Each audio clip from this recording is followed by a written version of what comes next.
everybody. Welcome to Retrogame Roadshow, PAX West 2016. Woo. Sunday night. Thank you for making us your favorite entertainment here at Sunday night.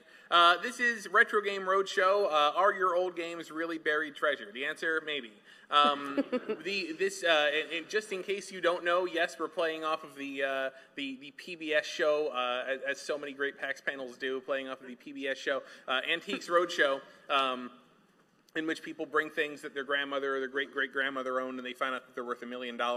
In this case, you're probably bringing something that you bought to find out that it's worth maybe a few $100s if you're super lucky. But we have our panel of video game collecting experts / obsessives, beginning with, of course, myself. Hello, I'm Chris Kohler. I'm games editor at Wired. That is me in my old house. New house has the exact same IKEA shelves with the exact same games on them. I don't just sit around stacking up Atari games all day. This was posed. And then with me here on the panel are two of the Seattle area's absolute fixtures in the Seattle retro gaming community. First, all the way on the end, it's Kinsey Burke, ladies and gentlemen. Hello. Thank you. One of the you work with the Seattle Retro Gaming Expo. I do most of their social media, so yeah. You can be seen on YouTube a lot. Occasionally, you'll see me on there. And you are quite the video game collector, also. You could say that. What are some of the more interesting things in your collection? Lately, I've been obsessing over getting all of the Sailor Moon games. So we all have to have our niche. Yes. And then sitting between us, you're going to want to get his autograph because his name is John Hancock. Boo. Terrible joke. Yeah. Never heard that one. Really? You've never gotten that joke before, Never. ever in your whole life? So, Never. So, okay, all right. So I collect video games, and Kinsey collects video games, and you guys collect video games. But John, you really collect video games. Yep. Let's go over some stats here. How many complete sets do you have where you have the full run of a system's library? Full run defined by at least a cart or disc of each game in the collection. I have 25 complete North American collections. And some of those consist of Sega Dreamcast, N64 complete in box, Vectrex, Sega Genesis, Nintendo, including a loose stadium events, but I have it. Weird stuff like the Microvision, RCA Studio 2, APF M1000, stuff you're like, I didn't even know that existed. But, encompassing a wide variety of systems across 35 years. And I collect other stuff, too. I just completed my TurboGrafx collection, and I scored a cart and manual for Magical Chase, US. That's a tough one to get. That's why I have gray hair.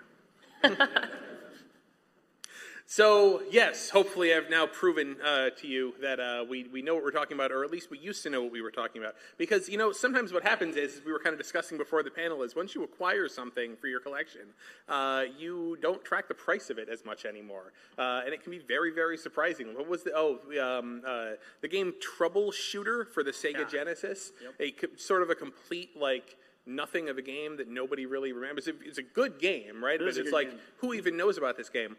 And when I got it for, $10 a couple of years ago on the Genesis. It was like, oh, okay, I'll buy this. What is it going for on eBay now? Anywhere from $180 to $300. Yeah. Insane. It is insane right now what is happening to some prices. So we're going to do our best to evaluate the items that you, the audience, have brought. Now, we were out there working the line for some of you guys who showed up early, so we have a few names written down. If you didn't talk to John, but you actually did bring something, we'll get to you later on, and we'll just, we'll have you raise your hand. Time permitting, we may have a Q&A session about, the current state of video game collecting. And there was kind of like one thing that I wanted to talk about, because we always kick these shows off with some sort of a State of the Union address. When you're trying to predict, when you're trying to look at what's going on with video game collecting, the prices of old video games, and trying to get a sense of, okay, well, what's going to happen with prices of certain things? We understand that prices for things are set by supply and demand, and so really the question that you're asking is, if some event happens how is that event going to change the supply of games that are out there? And how is that event going to change the demand for the games that are out there? And things are constantly happening all the time. One of the big drivers of demand is awareness. That's why, stadium events, right? When there was the first time an article about stadium events blew up, back in like 2010 maybe, the first time something really kind of catches the public's eye, that's when prices can start to increase because more people start becoming aware that these things are out there, that they're worth money, and more people sort of get into the game and start buying things because they kind of see the prices going up. And so I like looking for big events. And as it happens, there is an event happening this year that I absolutely think is going to increase awareness of, thus increasing demand for old video games, specifically old Nintendo video games, which is the NES Classic Edition, which Nintendo is going to release. If you haven't seen this yet, they've actually got one here in their booth at PAX, and awesome. It looks beautiful. It looks really cool. It looks awesome. It's this tiny little, fits in the palm of your hand. It looks like an NES. It doesn't take cartridges or anything. It just has 30 built-in games, HDMI. The controller looks perfect to me. I don't think anybody's played with this controller yet, but it looks really good. And the important part about this is not just that this product exists, right? Because there's the Retron 5 systems that play old NES games. There's all kinds of things. But Nintendo is putting a lot of effort into marketing this thing, or certainly is going to. You're going to see commercials for this thing. I kind of feel like, depending on how many of these that Nintendo can produce for this year, that this really has the potential to be like this year's Tickle Me Elmo. This really could be a hot Christmas present for this year, because it's super cheap. It is absolutely grab one when you're in the checkout line at Toys R Us level of impulse buy prices for a Christmas present. Nintendo is really going to be making people aware that this exists. It's capitalizing on the already kind of going on existent demand for the NES, because the NES kids, they're 30, they're 40, they have more money. But just in general, it's going to make a lot. News of this thing will reach millions and millions of people, and it's going to make them think, oh yeah, old NES games, those are fun. I want to play Double Dribble. Is Double Dribble on this? Well, no, it's not. Oh, okay. I'm going to go down to the local retro store, and I'm going to buy an old NES and copy a Double Dribble so I can play that again. And that is definitely going to start happening. So I will absolutely predict, no question, I think, in my mind, that we will see NES stuff and just classic stuff in general have another price increase later on this year due to this. Yeah, and it actually comes at an interesting time because I feel like the NES bubble kind of already happened. It's kind of started to level off. And so now we're kind of in this Super Nintendo is really expensive. So is it going to make the bubble go backwards, which is kind of strange for the way these prices go. So it'll be really interesting to see what happens.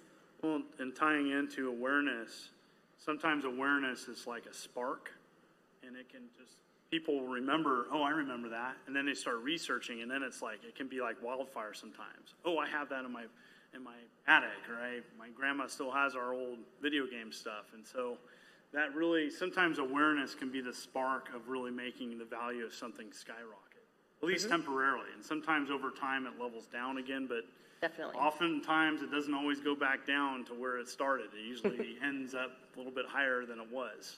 Right. It stays there. And it will. I mean, we've seen, and I think I've talked about this, on Retrogame Roadshows past about Atari, where, there really was 10 years ago a massive boom in the prices of Atari 2600 stuff, which did go down. And whenever I say this, I have to remind myself that the super top end Atari stuff, the really, really rare, nice, complete in box Atari stuff, that keeps going up because that stuff truly is rare. But it used to be, we'd go to Classic Gaming Expo and it'd be like, oh, a copy of Pitfall, loose cartridge, $20. Yeah. and they was getting those kinds of prices, and that did come down. Yeah, and definitely eBay changed a lot of that with Atari. When it first came, Atari 2600, when eBay first existed, you could sell a loose system for like a couple $100. Well, now, people now realize how many Ataris are actually out there. I think over 30 million were produced. There were a lot. Yeah. And the demand's gone down because, a lot of people that grew up with Nintendo, that's too simple for them, graphic-wise or gameplay-wise or something else. Right. So all things will come down eventually, and it's really when it's that like everybody's turning 30, everybody's turning 40. Okay, well, number 50, and maybe we wouldn't want to hold on to this this stuff anymore that we kind of bought when we were 30. So it does definitely come down. But then again, sometimes it doesn't, and sometimes the guy who bought Action Comics #1 in 1980 for $10,000, is there's worth $3 million now, So who knows? I have absolutely no idea, but I do know this: we're ready to start bringing some of you lovely audience members up on stage and start talking to you about the treasures that you've brought for us. Maybe we'll all learn something. And so let's bring Alex F. up here. Alex has brought something hilarious that I really want to talk about. So. Here he comes. Big hand for Alex, everybody. A sedate Sunday night hand for Alex. Here, sit down. Right here, Alex? Yes. Well, first of all, you've got a PlayStation Messenger bag, which is pretty sweet. Yeah. Yeah, I got that from the gear store. Is this on? Is it? This one? You can use that one, and you don't have to go into too close. Share right here, too. Okay. Yeah, I got that from the gear store. It's really neat. It's also perfect, for an extra bag, because I never take carry-on when I travel. Yes. It's perfect for that. So what I brought is... It's wrapped up in a shirt. Yeah, I don't have it unboxed, but I have a Gizmondo. Yeah. Who remembers one of those? Anybody? Ooh, we got some hands up. All right. Yay for your obscurity. Woo! We don't have to plug in the Gizmondo. It's okay. Yeah. It's not even. It's the European version. Something's gonna get fried. No, it's okay. We don't have to. It's a dual voltage adapter. Oh, so we're okay. good. I'm gonna go ahead and say we don't have to plug in the Gizmondo. It's all right. No. I trust you that we're gonna say let's assume the Gizmondo functions for purposes. Kind of. The battery doesn't work anymore. They don't hold a charge anymore, and Okay. you can't get new ones. Well, yeah, just send it to the Gizmondo factory, and I'm sure they'll fix that right up for you. So I think all the people who made the system are in jail.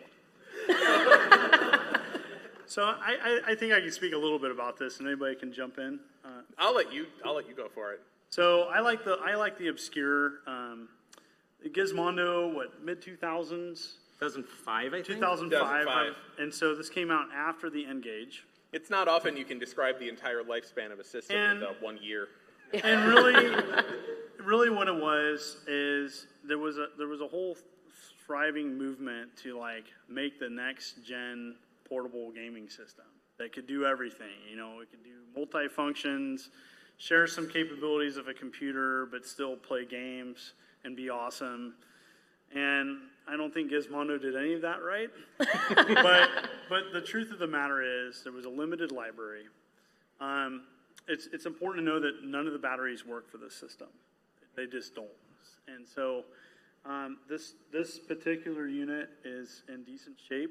One thing on a portable, I always check the screen. If the screen's scratched up, that's going to take away from value. This has some dirt on it, but it doesn't look like it's scratched. It looks like that could be cleaned. Looks in fairly decent shape.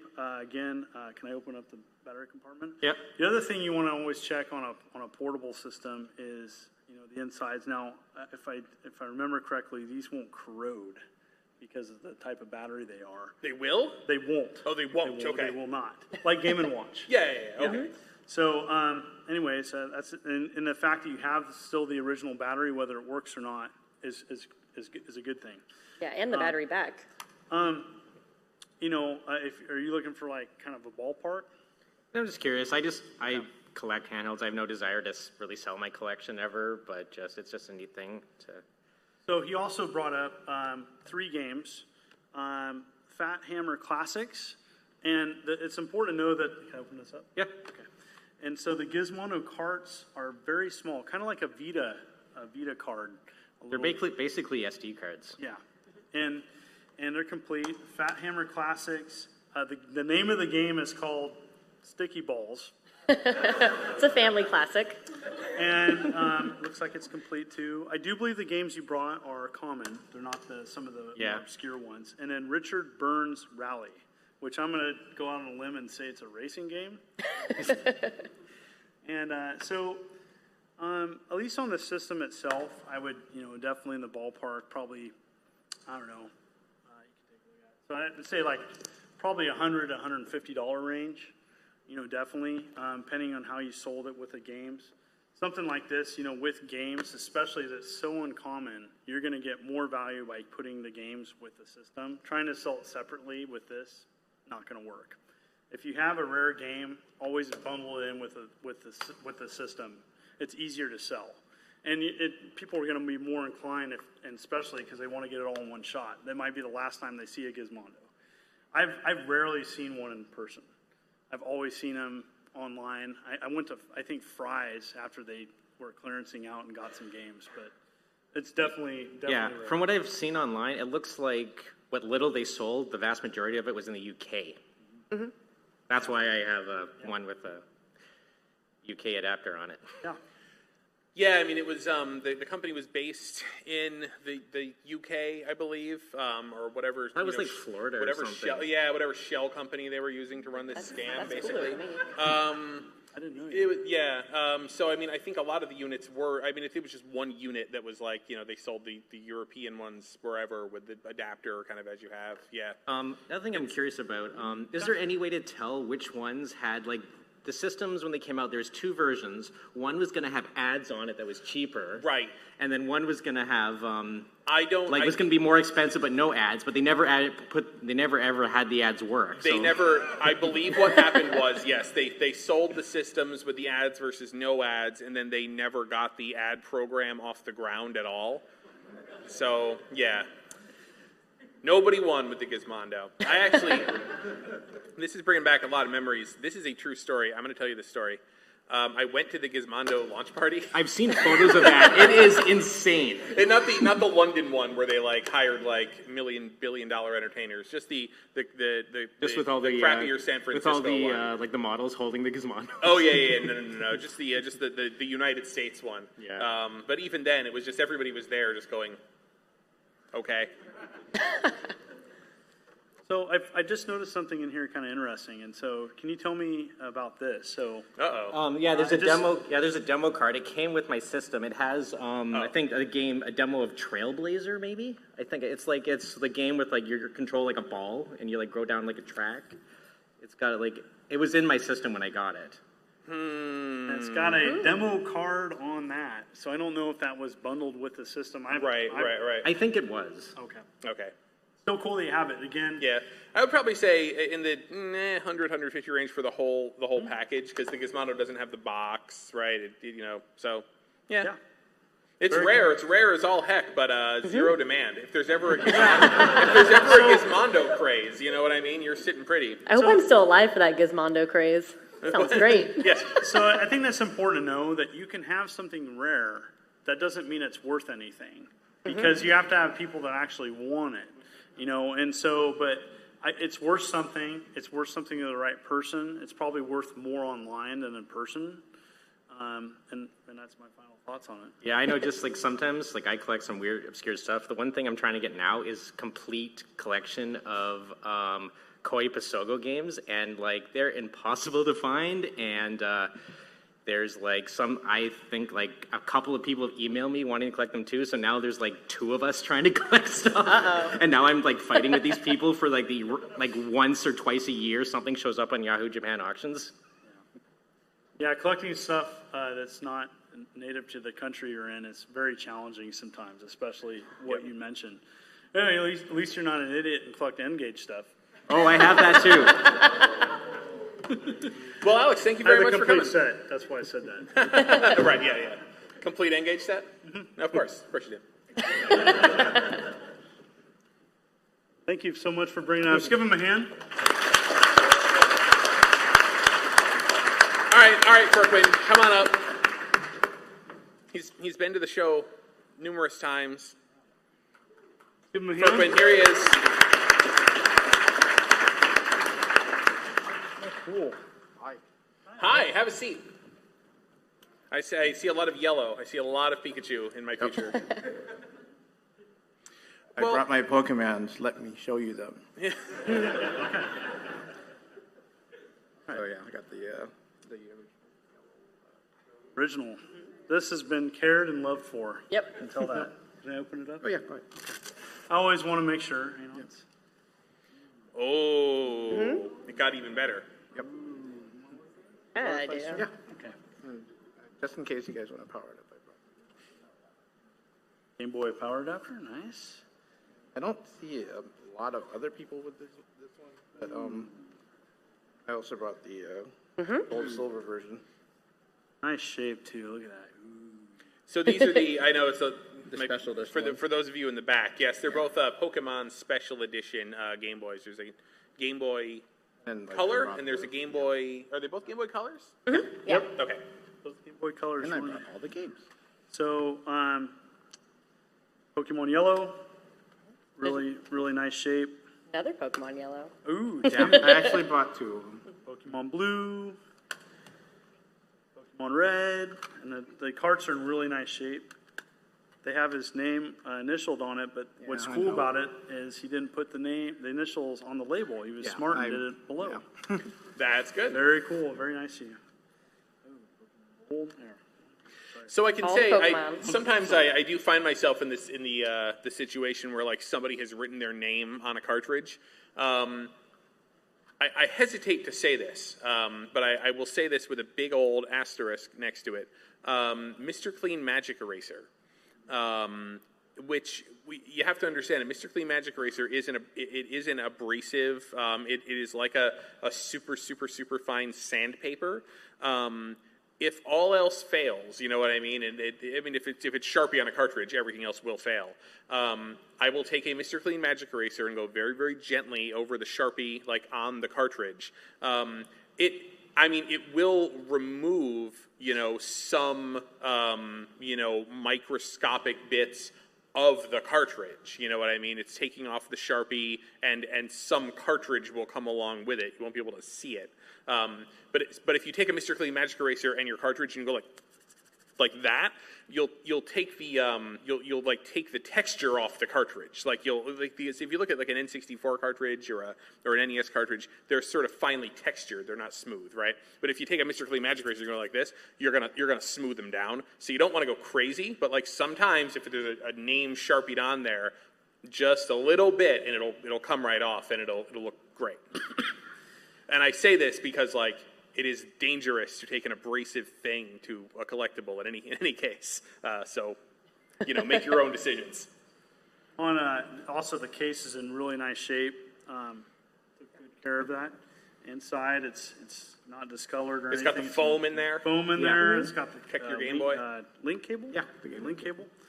And very nice shape. So, Kinsey, you're in and out of video game stores here in Seattle a lot. You see a lot of what's going on with prices, especially right now. I mean, this is really the illustration of what I was saying about awareness and demand, right? Because Pokemon Go has absolutely made people think, oh yeah, Pokemon, and prices have gone nuts, right? They really have, and especially starting with just the first-gen Pokemon, that gets the, nostalgia going.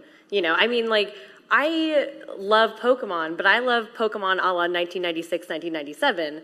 So if they would have started Pokemon Go with all the Pokemon, I would not have cared as much. So I feel like I'm not the only one who feels that way.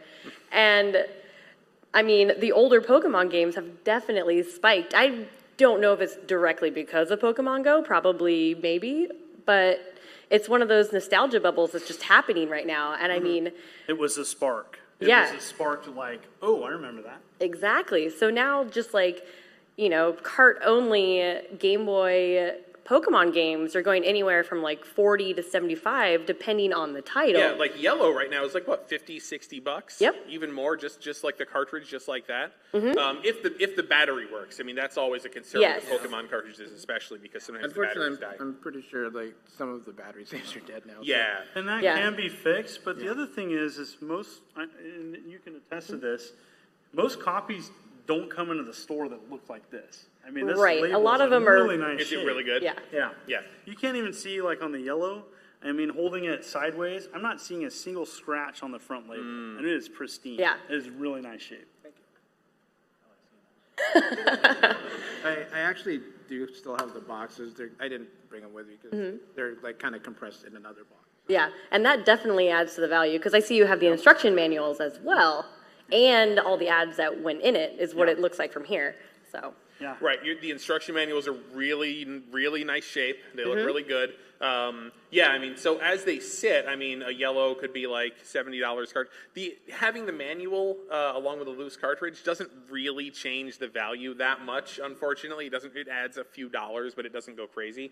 But when you have the box and the manual together with the cartridge, I mean, then everything has got to be $100 now, right? I mean, at that point, definitely. like any copy of Pokemon Yellow, Red, Blue, Silver, Gold in the box with the manual it's got to be about $100. Definitely, if not more. Yeah, depending on the condition. So, and even like the Game Boy Colors, which I collect all the Pokemon variant Game Boy Colors and SPs. Then you are our expert for this round. They're also shooting up in price, but it's funny because they're very similar price to the game. Really? So it's like these Game Boy Colors you might see at a retro store anywhere from like 85 to 100. So they're really, really close to the game itself, which is kind of funny. And neither of these, I mean, these are both, they're decked out with Pokemon characters, but neither of those are the it was only sold in the Pokemon Center in Japan. No. Kind of thing. These were on shelves in the U.S. I think this one might have been the Toys R Us exclusive, but other than that, Right. Look at the back. Oh, yeah. So the other thing, again, this matters to me, is it has the backing that matches this system. And so if that's missing, it would be worth less. Inside the battery compartment, anything that has batteries, you need to check it.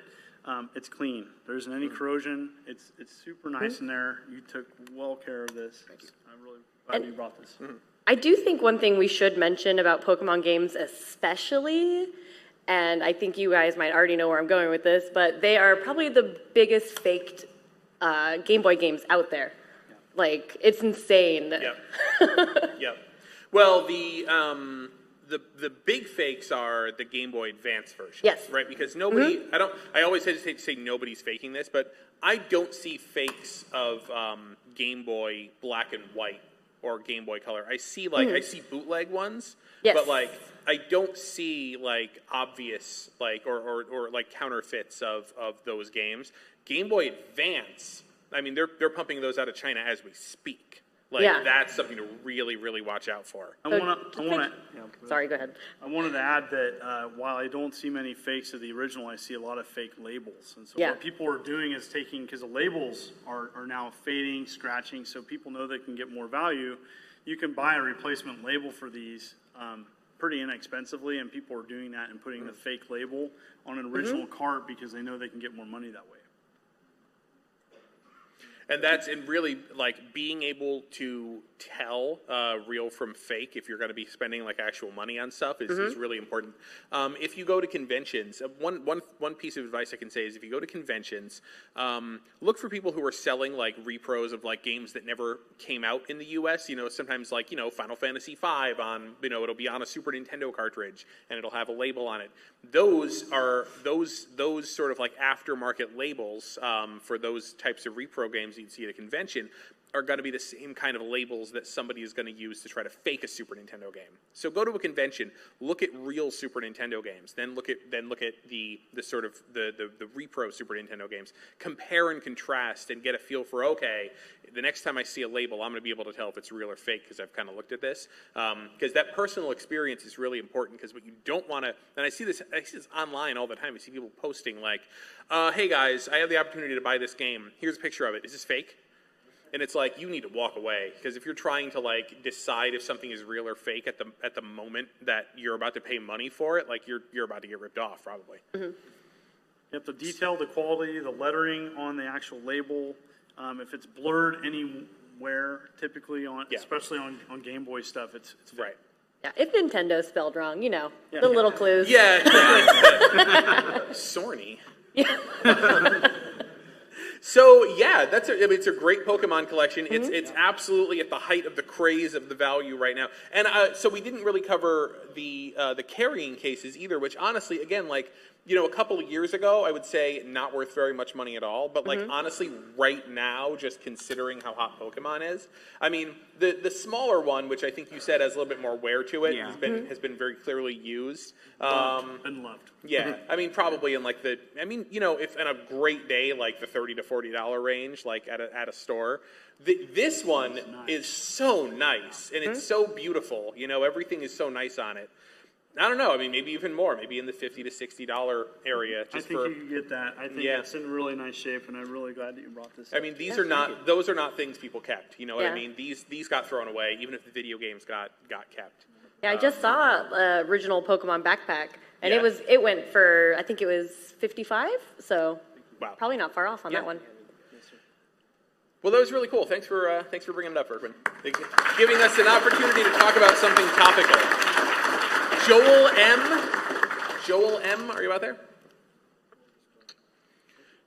Who else? And so after Joel will be Wing C, and then after Wing C, Dan, I know you're here. Has anybody else brought stuff for the panel? Nope. Okay, that's fine. We're really good at improv. Yeah. Joel M. Oh, there you are. In the shadows. Let's give him a hand. Hello.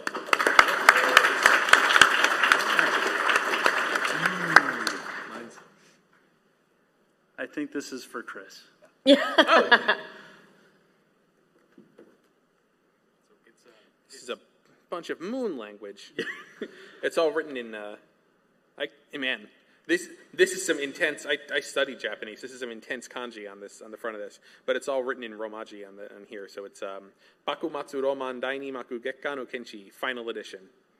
Last Blade. Oh, Last Blade. Yeah. Gotcha. Okay. Yeah. So it is Last Blade for Last the imported Dreamcast. You can pass it on to everybody else there. Final Edition, and this is the variant cover. Oh. And I've not seen another one. What I noticed is Playmore is on the front of this, and at Playmore, as you know, took over SNK. I don't know all the details, but Playmore began producing and running the company. Mm-hmm.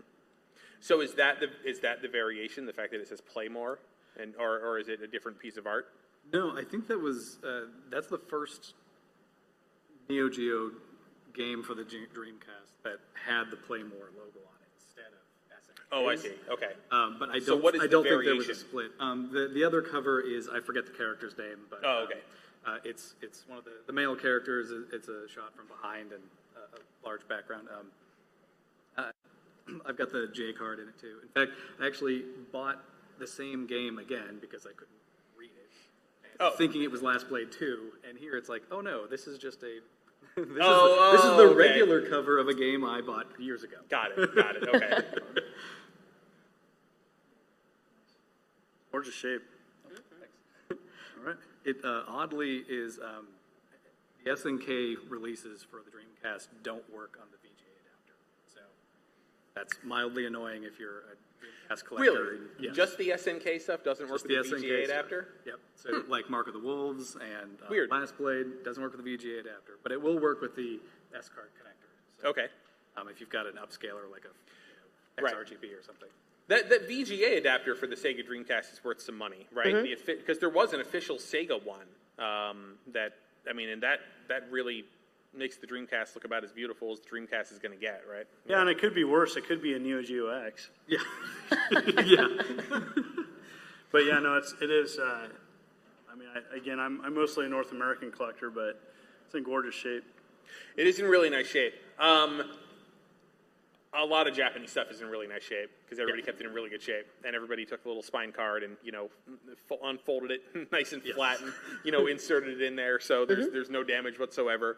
I'm gonna say you stumped me because I've never seen this game in like the glass cases of Akihabara, so it's like I don't think it's one of the big rares on Japanese Dreamcast. It's probably in the $30-ish range, but I don't know about the variant cover and how things would change that. What do you think? I know that's totally just role reversal here, but no, that's probably I would guess about right. Okay. The non-variant cover of it.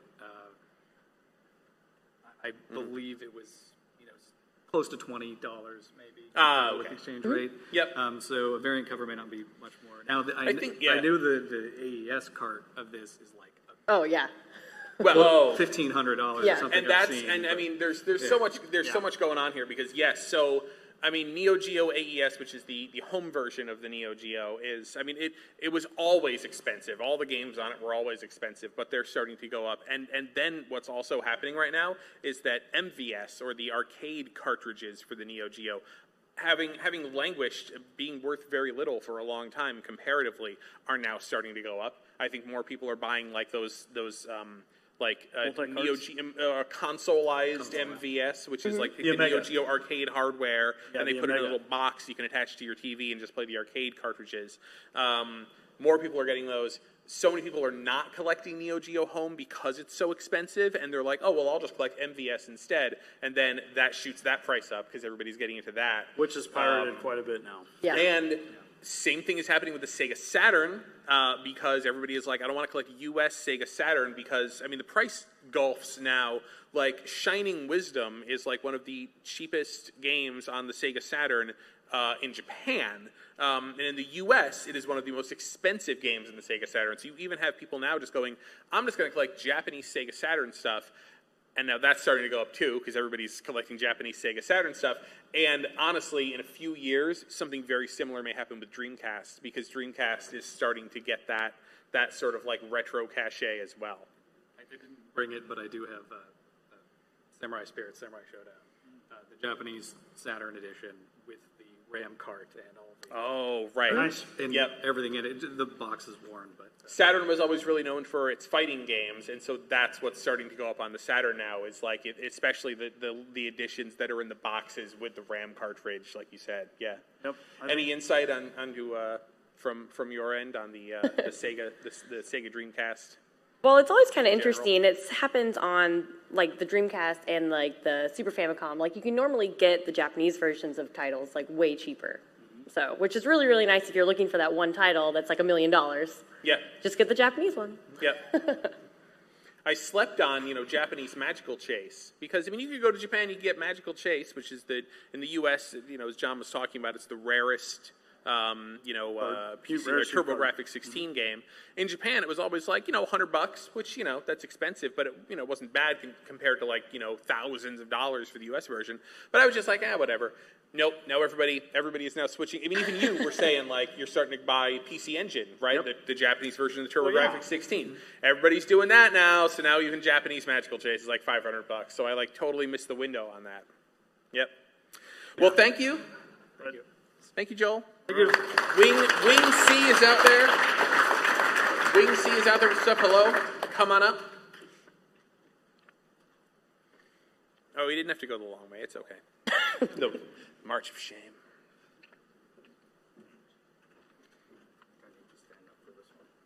Okay. So I'm going to show you so N64 just celebrated 20 years. N64 just celebrated 20 years. Any N64 collectors out there? Yeah.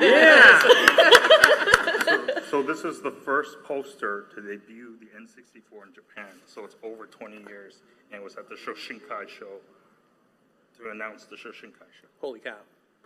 How'd you get this? When I was a kid, or not a kid, but a teenager, I tried to be in the game industry, and I made friends with a lot of people, including some representatives from Nintendo who just came back from the show, and they said, you want this poster? And they gave me, and it was like taped up that, at the show, and they take it down after the show. But he got me a really nice, it's actually been on my wall, so it's a little bit wear and tear, but but still, I have never seen anything on the internet about it. I've been looking for information about it, but this is it. Well, let's talk about it. Yeah. Okay. So when we're talking about posters and material like this, we're talking about what is the subject matter, what is the condition, and sort of looking at the cross section of those two things to see what the price is going to be. Keep it away from the pitcher of water. Yeah. No, don't move it. Oh my God. I was going to move it over here. I was going to move it down here. It wasn't doing anything. It was sitting there. Okay, sorry. Now it's worthless. No. Sorry. So in this case, yes, you are absolutely right. The Nintendo 64 was unveiled at the Shoshinkai show in Tokyo in 1995, which is the correct year. Came out in 1996, but this was the year that they had it there for the first time. I think they had it's got the sort of original like prototype version of the controller with the really wide control stick on it. Oh yeah. And they had Mario 64, and they had Kirby Bowl, which was going to be the sequel to Kirby's Dream Course on Super Nintendo. I love Kirby's Dream Which Course. didn't actually come out, right? And then they sort of retooled it into Kirby's Air Ride, which didn't come out for the N64. So there was a lot of stuff going on there. But I think those might have been the only two playable games at that show. And so, yes, absolutely, that is, you are correct about what this is. And of course, I'm kind of taking your word for it that the story that you can just print this out on your computer, basically. But it looks really good. It looks original. You don't have, as far as I can see, there's no major damage to this. There's a ding. There's a thumbtack, on the back. You didn't put it up with thumbtacks, basically. So good on teenage you for not doing that. And in general, it is in nice, displayable condition. I would say take this sucker down and get it framed, right? Which would be a great way to make sure that it's, stays in this good condition, and don't have sunlight on it. This is tough because stuff. You don't just go onto eBay and look up Space World 1995, poster and find the value. I just have to think about like what's popular right now. What have previous things sold for? Would somebody want to put this up in their man cave, basically, or woman cave, or non-binary cave? I don't want to exclude anyone. If I had to take all of those things into consideration, I think this is really hot. I think that given the subject matter and where it's from, that N64 collecting is on the rise. All of that kind of stuff all taken into consideration. It's probably at least a $300 to $400 poster, if not more, to the right buyer. I mean, it's really, really something special. And it's because I would add to that too, a specific event. This is not a poster that was mass produced. It wasn't something that went from country to country. It was a specific event. That poster happened, and that event happened at one time. You can't. A lot of posters that you see go up for sale are usually advertisements. So it's the ones that are like, the ones that were hanging in Toys R Us is normally the ones that go up for sale. Yeah. And some of those are harder to find than others, but I think you're right. This is definitely something special, and it's awesome. Yeah, Very cool that you brought that here. it does. I mean, you could have a poster from a trade show that like doesn't have very good art on it. You know what I mean? Or just is sort of a mishmash, or is art that you'd see elsewhere. But honestly, people really are looking for stuff like this, like retail standees. That's about good games. I mean, this has got. It's got the Nintendo 64 logo. It's got the Mario freaking out over the N64. And the analog stick looks different on the poster. That's so cool. And that, I think, adds to the value because it timestamps it. Hey, we didn't have the controller finalized, and this is what we think it's going to look like, or this is what it currently look like, and it's really neat that it's different than the actual analog stick. Right. Definitely. Right. They didn't even name the A, B, C buttons. Oh, they're not labeled? Yeah. No, Yeah. Yep. they're not. Yeah. See, now So- I just want to find that controller is what I want. Oh, Yeah. Right. yeah. Yeah. I mean, it's really beautiful. Yeah. I mean, thank you for bringing it in. I would say, yeah. I mean, it's really in the, yeah. somewhere between $1 and $1,000, probably somewhere in the middle of that. Yeah, but like multiple hundreds of dollars, very, very easily, to the right person who knows what it is and would appreciate it. Kind of hanging up. So I have one more item. Okay. And this has been just been on the news or in the internet recently. Oh, really? So it's a blue N64 DD disc. Man, we're going from strength to strength here. Yeah, go for it. You want to roll? You can roll up the poster. I won't get any water on it, I promise. Yeah, these have been extremely topical lately. What are these? So. What is this? Why don't you tell me? I'm sure a lot of people have seen it's been picked up by every internet outlet ever. But local collector and YouTube star Metal Jesus Rocks, which you might know us from, he recently found a 64 disk drive US prototype, and these are the discs that it takes. And the 64 disk drive never came out in America because it was didn't do so hot in Japan. It was mail order only, and it was this huge flop that they decided not to release it here. So the only US units there are going to be the dev units. So yeah, that just happened. But one thing that's kind of interesting about these is since the blue discs a lot of these are the development discs, but the value is really in what is on the disc. Yes. If it's blank, it's still a really cool collector's item. And it's, but and it's worth money. I mean, it's worth money. I'm not saying it's $0, but but if it has that Mother 3 on it, it might add to the value a little bit. So yeah, and well, I mean that would be the absolute the top end of because Mother 3 was a sequel to Earthbound, and it came out on the Game Boy Advance, but originally it was in development for the Nintendo 64 DD, and they got pretty far. And so it's on one of those discs somewhere. Exactly. It's there might be one, and that would go, I mean, if literally if I was holding this, does it have Mother 3 on it?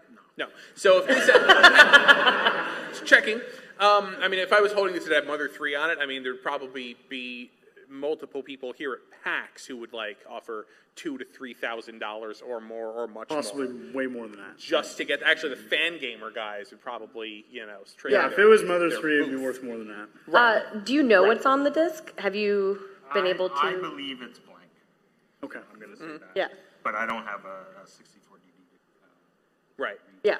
And recently, some were discovered that were blank. Yeah. So they're really, the probability of having something on a blue disc so far has been low. Yeah. But I do believe there's some out there that do have content on them. The ones that have been recently discovered, it's been low on content. Yeah, a lot of them end up being test discs. So to kind of test out the system, a lot of Nintendo test carts are really collectible, for example. And it'd be even awesome if there was something like that on there. But I would actually highly recommend that you reach out to Metal Jesus Rocks while he has the cartridge that he found that'll help read these discs. Yeah, have you tried to read this? Yes. Okay. So it's blank, right? Okay. Okay. So it's blank. Still worth something. Yeah, definitely. Yeah. I mean, I personally would pay you $200 for it, which means it's worth way more than that, right? So, yeah, I mean, there's not many of these found, especially the blue discs. So definitely you have something that is in very limited production. Yeah. I mean, you do want to watch out with stuff like that because, again, they were considering releasing this in the U.S. Somebody might have a closet full of blank blue discs. You know what I mean? Those might get out and it might tank the value. You never really know, with this kind of stuff. Yeah. But yeah, I mean, probably in the multiple hundreds of dollar range, just for one of them, on the low end of that, because it is blank and it's really it's this very specific group of hardcore weird Nintendo collectors. Not that the collectors are weird, but the collectors of weird Nintendo stuff, which is kind of where I'm at in my personal sort of collecting area right now. Yeah. Yeah. Well, thanks very much. That poster is crazy. Yeah, that's awesome. Thank you.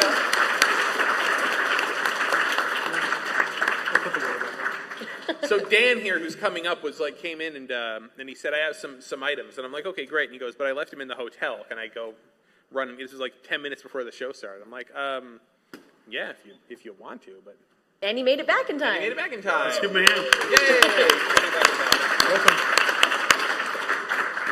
Hello. Well, first, I actually wanted to start. I had a question for the panel. Over at Pink Gorilla, Yeah. they have in the case, it kind of caught my eye. I didn't know this, but there was a version of Snatcher made in a U.S. version for the Sega CD, and they have it there, and it shocked me. Its price. They have it for $300. I was just wondering what you guys thought about that, and So it's just a little bit of history, maybe. and it's disc only. That's the important thing. It's Okay. only the disc for the Sega CD. Yeah. John. Well, Snatcher, we'll kind of rewind, is sometimes the distribution of a game can really factor in on why a game's valuable. Throw in that the game is awesome, and that compounds the problem because you have a game that's hard to find, and then it's awesome to play. And so Snatcher is just a fantastic game, kind of hard to explain. I mean, but it's sought after, and it's amazing. And there really isn't a game like Snatcher. I mean, it's unique gameplay. And so that price is correct. That price is correct. That game is skyrocketed. And it's nuts that it's, I mean, again, like, cartridge only, when you just have a cartridge and you don't have the box, that can get expensive. But in general, like, just loose discs for anything, for the longest time, were very, very, undervalued. There were very few loose discs that would sell for very much money at all. And now we're really starting to see those prices explode. I mean, Snatcher, full in the case with the manual and everything, is way past 500 now, right? Yeah, I mean, it's way up there. And correct me if I'm wrong, Chris and Kinsey, it wasn't ported to anything else. It was in the United States, In the United States, there was only one version of it, and that's the Sega CD version. Yep, and it hasn't been re-released in any capacity. It's a Hideo Kojima game. Like, it is that perfect intersection of they didn't make very many of them, and it is an awesome game people really want to play. One of my craziest scores in my game collection, I found one in a pawn store for a couple bucks, sealed. Yes. And it's a grail. It's a grail in my collection. That's pretty crazy, yeah. And I have the original KB Toys price sticker still on it. Yep. Yeah. That's, But that's not what you brought. That's just the thing you brought. I just thought That's just a question. Yes. thought it'd make it an interesting conversation. Oh, so this is going to be boring, is what you're saying? I don't think so. So you brought a couple of games that are absolutely going up in price right now. Yep. Mega Man Legends 2. Don't see this copy that often. Definitely. No. So, of course, Mega Man Legends. That one the I series found in with PS1. a local store. Oh, cool. Original Hey, that's a price receipt. sticker? Original receipt? Sorry. That might actually be the receipt when I bought it. Yeah, it is. That's awesome. Keep that. No, let's keep that. I'm a big fan of keeping all the receipts and paperwork because that timestamps it. And I'm also a fan, by the way, if it was an old rental store and that rental store is long gone, I actually keep the rental store on it because that archive, that may be the only thing left of that rental store. So I'm big on preservation, and that extends to the place where the game was purchased. So That's the just a Mega Man personal Legends series is definitely one that people enjoy owning on the PlayStation 1. So the prices on those have been going up. Mega Man Legends 1, they made tons of, and that was really hovering down in the $20 or even less area for a while. Like, there were a lot of sealed ones out there still, for a long time, like in the 2000s. Now it's starting to go up. Mega Man Legends 2 is starting to go up. The big one is The Misadventures of Tronbon, the third game in the series, which is now like a $300, $400 PS1 game in complete condition. I'm regretting still passing that up. It was like me too. $80, and I was like yep. $80. Yeah, I could have bought it. I could have bought it long ago. I'm like, meh. But Mega Man Legends 2, I think at this point in that condition, 70 to 80. Yep. And rising, honestly. I mean, Yeah. PlayStation is like is just entering its sort of glory period of people wanting to play PS1 games again. So. Next game is Rule of Rose. Another one that's PS2. shot up. And when you want to talk about games that were like limited quantity, like produced, Atlas is kind of That is their business That's model. what they do. Yeah. Niche gaming. And so this is I actually reviewed this game. It was really good. I mean, it was janky, but like in the good way. You know what I mean? Like it was really weird. It's a survival horror game. You're in like an all-girls school. It is really weird. And actually, weirdly, I never got from Atlas like a retail, like a production copy of it. It just had the like the reviewable like disc. And then a couple of years ago, I went to a flea market and found it sealed. Nice. For like $30. So yeah, there you go.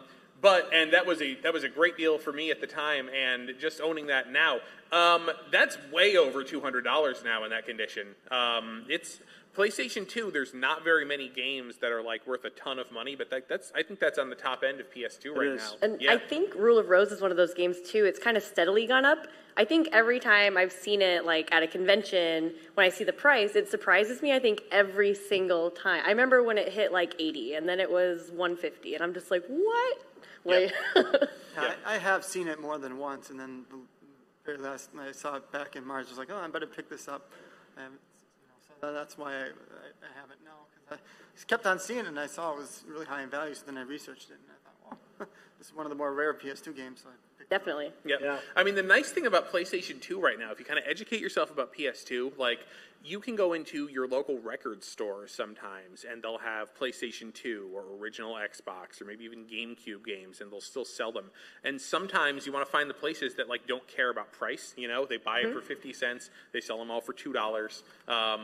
And you can still find gems that are actually worth quite a bit of money sometimes in odd places, just because PlayStation 2 is still so relatively recent. Like, you might find it in record stores, or you might go into thrift stores where somebody might have already been in there and bought all the NES games, but there might still be a ton of PS2 games on the shelf. Like, Mixed in with the DVDs? You can still have those hits, of finding really valuable stuff on a thrift store with PS2 and Xbox, if you're going to sit there and look at all of the DVDs on the shelf. It's all about the window of time. You can't wait too long, because then everybody's looking for it. But if it's just a couple systems past 2 to 3 generations, and people have forgotten about it but haven't thought about recollecting it, that's the time to really swoop up and collect something if you're into it.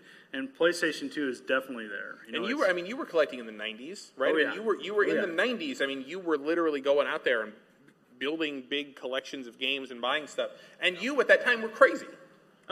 If people, it'd be like if I was filling my house with stacks of old newspapers. Yeah, you know what I mean? Laughed at me.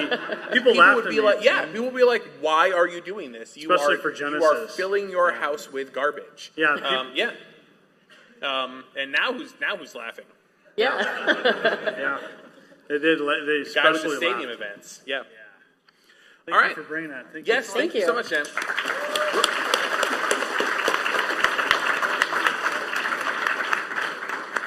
So it is basically 10 p.m., so we are basically done. So we want to thank you guys all for coming out to Retrogame Roadshow this year. Hope you enjoyed yourselves. Thanks to everybody who brought fun stuff in. We really as always, we appreciate you guys giving us the opportunity to do this and bringing the stuff in from your collections, giving us something to talk about. Another big hand for our panelists, Seattle's very own John Hancock and Pittsburgh. Thank you. You can always, if you go to the Seattle Retro Gaming Expo next year, you'll see them there. You'll probably see me there too. But yeah, thank you guys very much for coming, and have a good night. Have a good rest of your PAX. Thank you.